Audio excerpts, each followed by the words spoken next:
Hello guys! Ayan, so before we have a Christmas and bago tayo magpasko since malapit na rin ang 12 a.m. I just want you to remind you guys na as a person rin na nafe-feel na parang hindi na ganun ka-excite yung vibes ng Pasko. I just want you to answer that na nandun pa rin yung vibes guys. Ang nangyari lang is dahil nga tumatanda na tayo is nag-iiba na rin kung paano tayo ma-excite sa Pasko. 'Di ba?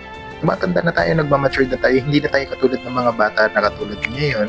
May mga bata pa rin naman na ganun pa rin yung excitement nila. Kapag tumatanda na kasi tayo guys, nandun na yung part na parang nagmamature tayo. Iba na yung type of excitement natin guys. Yun lang. And hindi naman nagbago yung vibes ng Pasko para sa ating mga matatanda na nagmamature na. Hindi na lang tayo katulad ng mga bata yun. Kasi iba na yung natin. Yung paano tayo ma-excite sa Pasko? Kasi yung mga bata ngayon, na katulad ko dati, sobrang excited sa Pasko.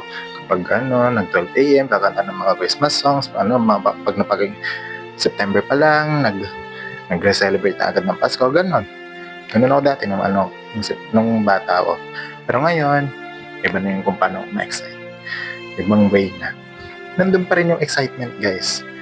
Ganun lang. Hindi naging boring sa ating yung Pasko.